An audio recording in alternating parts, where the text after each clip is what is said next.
Машину и баню готовят для отправки в зону спецоперации из Ленинского района Уфы. Приобрести технику и собрать гумпомощь удалось благодаря меценатам и неравнодушным людям. Автомобиль «Нива» бронированный и приспособлен для передвижения по труднопроходимой местности. После последней моей поездки в мае месяце, мы встречались под Донецком с ребятами, которые вышли с передовой, с первой линии. И так получилось, что они рассказали, что попали под обстрел, и автомашина, которой они передвигались, была подбита.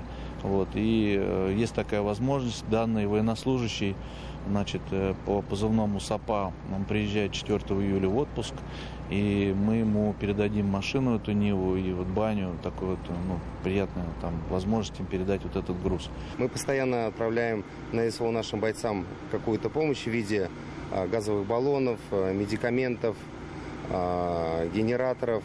Все по запросу